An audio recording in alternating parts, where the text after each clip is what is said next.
Hello tout le monde, j'espère que vous allez bien. Aujourd'hui, bienvenue dans cette nouvelle vidéo et vous l'avez vu, j'avais envie de vous parler de mon maquillage que je fais tout le temps en ce moment. C'est mon maquillage préféré, c'est un peu mon go-to make-up quand je sais pas comment me maquiller le matin et que j'ai envie d'un truc un peu frais, un peu printanier. Et c'est aussi un maquillage que j'ai beaucoup porté ces derniers jours. Donc c'est parti, si vous voulez savoir comment je réalise ce make-up, je vous laisse avec la suite de la vidéo.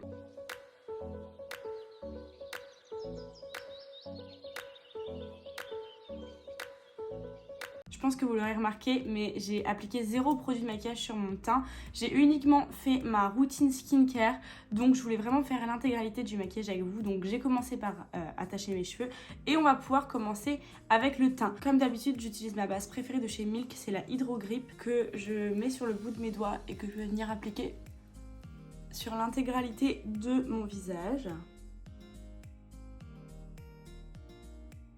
Ensuite, je vais passer à l'étape du fond de teint et là, ça va être un petit peu plus compliqué. Je vous explique pourquoi. Donc du coup, je suis déjà entre deux teintes au niveau des fonds de teint que je possède. Et en plus de ça, dernièrement, j'ai eu de nouvelles envies de fond de teint. Les fonds de teint que je possédais me donnaient plus du tout envie ou me convenaient plus tout simplement. Et j'ai été beaucoup déçue dernièrement des fonds de teint que j'ai pu tester. Donc là, je suis en train d'essayer de nouvelles choses, d'essayer de nouveaux produits. Et en ce moment, je teste le Full Coverage, donc qui est un fond de teint 2 en 1 de chez Kiko. C'est un fond de teint et un concealer. Moi, je m'en sers uniquement en fond de teint parce que c'est vrai que je préfère avoir deux produits, un fond de teint et un correcteur. Donc je vais utiliser celui-ci aujourd'hui. Ce que je pourrais lui reprocher pour l'instant, je le teste pas depuis très longtemps, hein, mais c'est son applicateur, j'aime pas du tout. On dirait vraiment un applicateur d'anti-cerne et moi c'est pas ce que j'apprécie. Après au niveau de la teinte il est un poil foncé, mais bon c'est pas grave, j'arrive à rattraper. Au niveau de la couvrance, il a quand même une couvrance assez forte. Bon ça tombe bien parce qu'en ce moment j'ai ma peau qui fait un peu des siennes, donc c'est pas de refus, mais il a quand même une couvrance, je dirais moyenne à forte.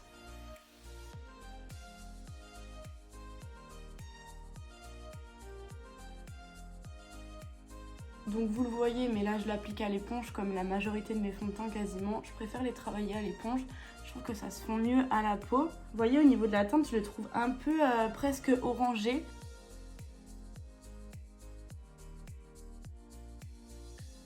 Je me suis rapprochée pour que vous puissiez bien voir, mais vous voyez au niveau de la teinte, il est quand même un peu orangé je trouve. Après Kiko, c'est sûr que c'est pas les meilleurs en termes de teinte. Ils ont pas de couleur très claire, mais ils ont pas de couleur non plus très foncée, donc ça je trouve ça dommage. Enfin en 2022 pour une marque de make-up c'est pas trop possible ça. Donc voilà pour le rendu du fond de teint. Il a un fini un petit peu matifiant, voire même poudré je trouve. Après il sèche assez vite au moment de l'application. Il faut pas hésiter à le travailler très rapidement. Je trouve qu'il a tendance à marquer un petit peu les zones de sécheresse ou les ridules. Vous voyez notamment dans mes ailes du nez. Je sais pas si vous verrez bien. Mais il marque très facilement. Donc en anti-cerne, je pense que je ne serais pas convaincue. Après, il a quand même un beau rendu, on peut pas lui reprocher ça. Il fait une très jolie peau, en tout cas sur moi. À voir au niveau de la tenue, parce que c'est vrai que le peu de fois où je l'ai porté, j'ai pu remarquer qu'il avait tendance à migrer un petit peu au cours de la journée, notamment moi... beaucoup au niveau des sillons nasogéniens parce que je m'exprime beaucoup. Comme je suis très expressive, c'est vrai que c'est les traits qui marquent en priorité avec le fond de teint. Donc c'est là où je vois si le fond de teint bouge ou pas et j'ai pu voir qu'il avait un tout petit peu migré au niveau de ces sillons là, donc à voir aujourd'hui. Pour l'anti-cerne, je vais utiliser le Sephora qui est le Best Skin Ever, qui est un anti-cerne également assez haute couvrance que je vais appliquer forcément au niveau de ma cerne. Celui-ci en fait il est un poil trop clair, enfin il est normalement adapté à ma teinte, mais comme le fond de teint est une demi-teinte trop foncée, celui-ci est une demi-teinte trop claire. Mais bon c'est pas grave, donc j'en ai mis au niveau de mes cernes et j'en ai mis également au niveau du centre de mon visage, pouvoir un petit peu rééclaircir justement ce fond de teint qui est un peu trop foncé, un peu trop orangé.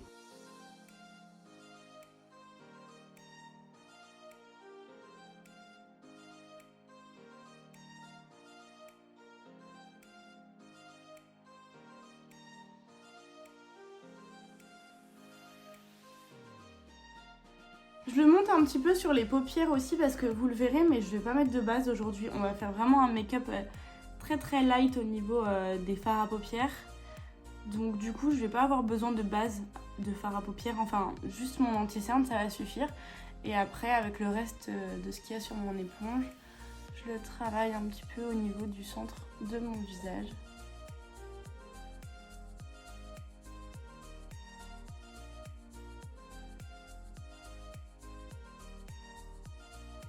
juste avant de poudrer mon teint, je vais réaliser des taches de rousseur.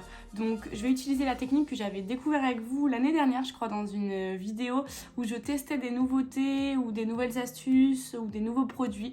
Donc si vous ne l'avez pas vu, je vous la mets dans le petit juste au-dessus. C'est vrai que depuis que j'ai découvert cette technique, je n'utilise plus que celle-ci. Je trouve que c'est la plus rapide, la plus pratique, la plus simple pour réaliser des taches de rousseur. C'est vraiment pas bien compliqué. Si vous ne savez pas de quelle technique je parle de la technique à l'aide du Magic Retouch de chez L'Oréal, qui est en fait à la base un spray pour masquer ses racines ou pour masquer les petits cheveux blancs quand on a de la repousse. Donc c'est un spray pour les cheveux. Et en fait j'avais découvert cette technique sur la chaîne de Marion Caméléon, qui a toujours des super astuces, et c'est vrai que j'avais voulu essayer parce que j'étais très curieuse et je trouve que vraiment c'est hyper pratique. Donc c'est la technique que j'utilise tout le temps. Ce que je vais faire juste par contre avant d'utiliser cette technique, c'est que je vais utiliser des petits sopalins pour me protéger les vêtements, parce que c'est vrai que c'est une technique qui a tendance aussi à en mettre un petit peu partout.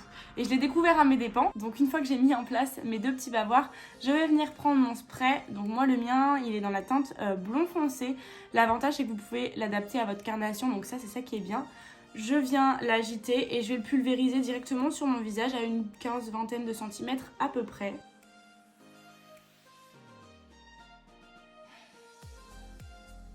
Voilà pour le résultat, donc je sais pas ce que vous en pensez, mais moi je trouve que c'est très joli. J'aime beaucoup, donc une fois que le résultat me plaît, j'enlève mes petits bavoirs. Et si j'ai envie de modifier un petit peu mes taches ou d'estomper sur les bords, je me reprends mon éponge et je vais venir notamment enlever moi un peu celle sur les paupières. Parce que c'est vrai qu'après, si on travaille du fard à paupières, ça a tendance un petit peu à faire des taches en dessous. Donc je vais juste enlever celle sur les paupières.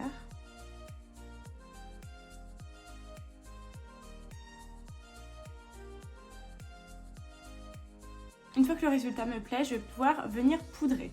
Donc j'utilise 2 poudres différentes. Je vais commencer par la poudre pour mon contour de l'œil, qui est la Laura Mercier, la Secret Brightening Powder for Under Eyes, qui est une poudre en fait spécifique pour le contour de l'œil. Donc je viens l'appliquer avec ma petite houppette de la même marque. C'est vrai que j'aime bien cette poudre parce qu'elle permet de bien illuminer pour le contour des yeux. Donc je m'en sers pas toute l'année, mais dès qu'il y a les beaux jours qui reviennent ou en été, j'aime beaucoup l'utiliser.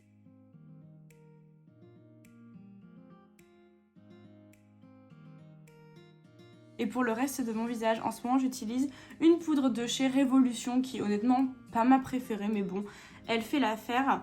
Et je l'applique du coup sur le restant de mon visage avec ma houppette de chez Linda Alberg, qui est également une astuce que j'ai découvert sur la chaîne de Marion. Alors appliquer ma poudre à la houppette, c'était pas une technique que j'appréciais tout particulièrement avant, mais en fait quand je réalise des taches de rousseur, c'est vrai que ça me permet de bien les sceller dans mon teint, si je peux dire, de pas les déplacer quand j'applique la poudre et de vraiment avoir une meilleure tenue au niveau de mon teint. Et ensuite avec un gros pinceau, je vais venir éliminer tout l'excédent de poudre.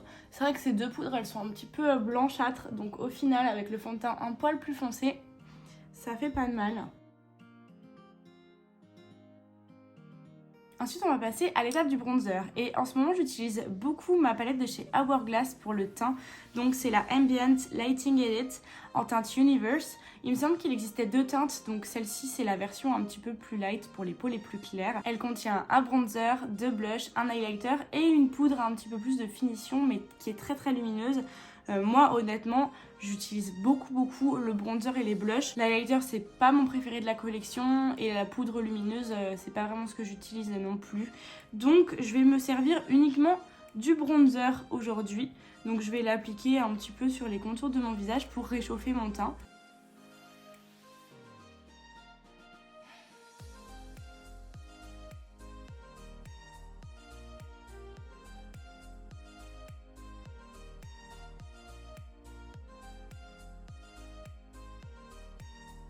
On va passer au blush et ce que je vais faire, c'est que je vais mélanger les 2 teintes de blush qui sont présentes dans cette palette pour obtenir une teinte un petit peu rosée mais assez discrète, pas trop flashy non plus et assez bonne mine.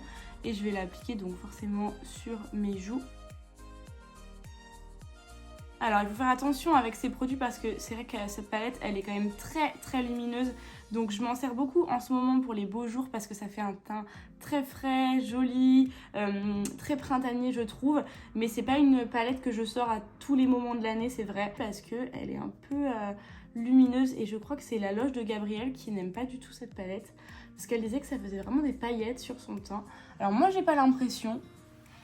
C'est vrai que c'est très très lumineux. En plus j'ai mis la poudre pour le contour des yeux de chez Laura Mercier qui est lumineuse également. Mais je trouve que pour moi qui n'aime d'habitude pas les teints trop glowy, je trouve que ça reste assez discret et portable quand même. Voilà ce qu'il en est pour le teint. Moi j'applique toujours ou quasiment toujours mon highlighter après le maquillage des yeux parce que comme j'ai tendance à toucher cette zone un petit peu là, j'ai l'impression que ça fait des traces et que ça marque dans l'highlighter. Donc on appliquera ça après. On va pouvoir passer au maquillage des yeux mais je voulais quand même vous montrer le rendu du teint. L'avantage des taches de rousseur, c'est que ça va également un petit peu masquer tout ce qui est taches, boutons, petites imperfections, même cernes. Ça camoufle un petit peu tout, ça fond tout ça et l'œil est plus attiré vers les taches de rousseur que vers les petits défauts entre guillemets de la peau. Et c'est vrai qu'en ce moment j'ai une peau qui est pas très très nette, elle fait un petit peu des siennes. Donc du coup les taches de rousseur c'est parfait, ça camoufle tout. Avant de passer aux yeux, dernière petite étape, je vais faire mes sourcils et comme d'habitude j'utilise toujours la même chose, ma Deep Brow Pomade de chez Anastasia Beverly Hills dans la teinte Medium Brown et je vais venir tout d'abord coiffer mes sourcils et ensuite les redessiner un petit peu, assez légèrement mais surtout les remplir avec ma Deep Brow Pomade.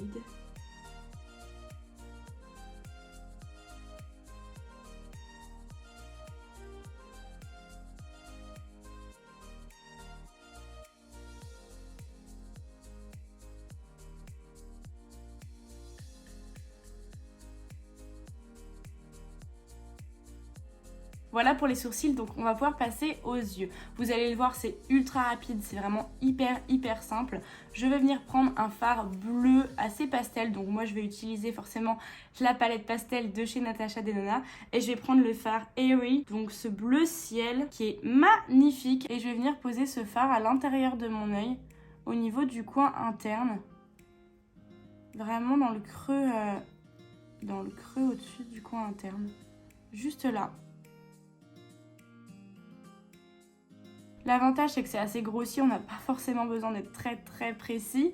Donc ça c'est bien et je viens juste déposer le fard. Une fois que j'ai posé mon fard, je le dégrade un tout petit peu sur les bords. Donc un peu au-dessus, un peu en dessous, sur les côtés, sur la paupière. Mais vraiment c'est très facile hein, parce qu'on n'a pas besoin d'être très précis comme je vous le disais. Et voilà, ça va être le seul travail de fard que je vais faire sur la paupière, vous allez le voir. Après je vais tracer un trait d'eyeliner et ça va être tout pour ce maquillage. Donc je vous disais c'est vraiment très simple. Je vais quand même le faire de l'autre côté parce que quand même déjà qu'on a une tache bleue sur la paupière, mais alors si en plus je l'ai que d'un côté, ça va pas être terrible.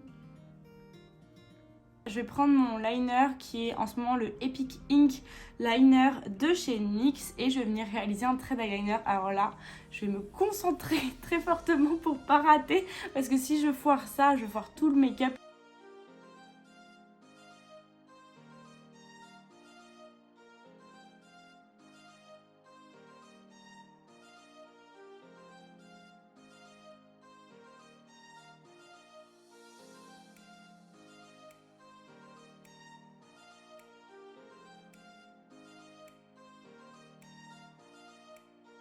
Bon, écoutez, le liner, il est pas parfaitement symétrique, mais je pense que il est très bien comme ça, donc je vais pas essayer d'y retoucher parce que le mieux est l'ennemi du bien, donc si c'est pour tout faire foirer, c'est pas la peine. Concernant le produit, par contre, le Epic Ink Liner de chez NYX, on me l'avait vendu comme étant le dupe parfait du KVD, qui est le Tattoo Liner, il me semble, qui est mon eyeliner préféré depuis des années. Honnêtement, je suis un petit peu déçue, je trouve qu'il est quand même moins facile à manier, il est moins liquide, il est un peu plus épais au niveau de la texture, je trouve qu'il s'étale quand même moins, il est moins homogène, il a tendance plus à marquer les plis de la paupière, donc pour avoir une ligne assez nette, il faut que je repasse pour être très précise. Et en plus, je trouve que la mine, regardez, je sais pas si vous verrez bien, mais elle est pas pointue, elle est... En fait, les poils, ils s'écartent un petit peu, et je suis tout le temps obligée de les resserrer sur ma main, pour qu'il soit bien précis. Enfin, bon, je pense que je rachèterai plutôt le Tattoo Liner de chez KVD. Pour avoir un ras de cils très noir au niveau de la muqueuse supérieure, je vais appliquer du crayon noir. Donc celui-ci, c'est le Urban Decay, c'est le 24/7 Glide On. Je sais pas si vous pourrez encore le trouver.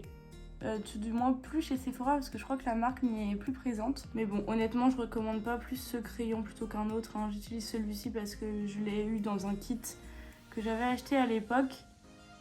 Mais c'est pas non plus mon crayon noir préféré. Donc vous voyez la différence en fait au niveau de la muqueuse, le fait de mettre du crayon noir, ça va vraiment intensifier le ras de cils comparé à ce côté-là où on voit encore une petite ligne beige à ce niveau-là. Donc hop, je vais vraiment venir crayonner. Dernière étape pour les yeux, avant d'appliquer le mascara, je vais venir appliquer un crayon en muqueuse inférieure de la même couleur que le fard que j'ai appliqué juste là. Donc moi j'ai choisi le Shadow Stick de chez By Beauty Bay qui était issu d'une collaboration entre By Beauty Bay et Disney. Celui-ci c'est la teinte Dembo, je sais pas si vous pouvez encore le retrouver. Moi je réalise ce make-up dans les tons bleus, bien souvent je prends toujours le même fard et toujours le même crayon, mais sachez que vous pouvez aussi tout à fait réaliser ce maquillage avec un fard jaune, avec un fard violet, avec un fard rose, avec un fard vert, enfin avec un fard de la couleur que vous souhaitez. N'hésitez pas aussi à choisir un fard qui vous va bien au teint. Donc j'applique mon crayon dans la muqueuse inférieure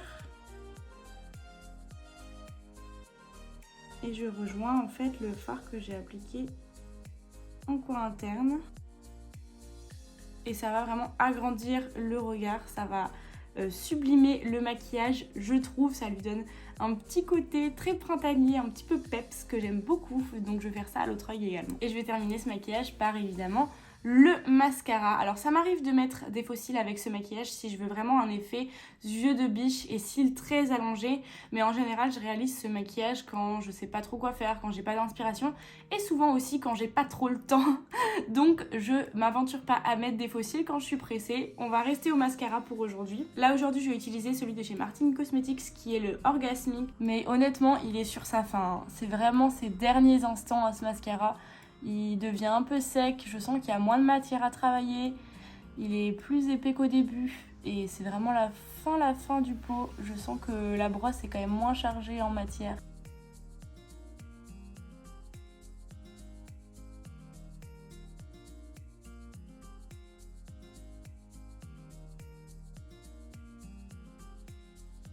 Non mais regardez les cils qu'il me fait ce mascara, il est dingue. Et encore là, comme je vous le disais, c'est vraiment la fin du produit, donc c'est quand même pas optimal et il est quand même moins bien qu'au début si je peux dire forcément. Mais il me fait des cils de dingue.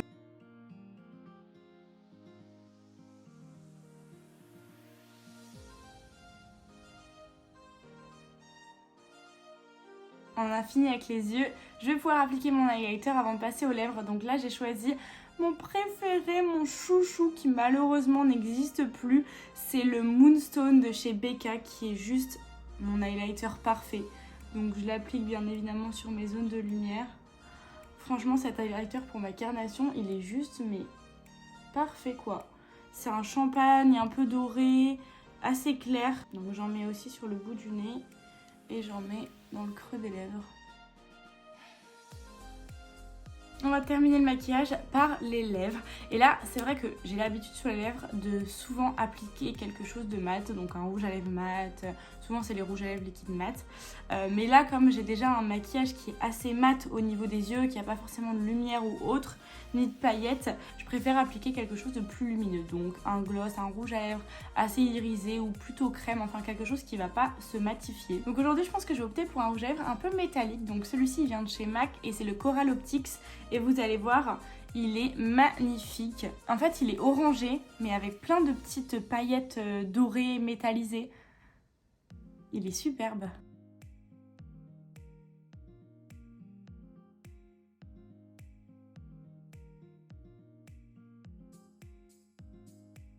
Voilà donc pour le rendu final de ce maquillage. N'hésitez pas à me dire ce que vous en pensez, mais moi honnêtement j'aime beaucoup, je trouve que ça fait son petit effet. Alors aujourd'hui j'ai joué quand même la carte de la couleur à fond avec le bleu sur les yeux et le rouge à lèvres assez peps.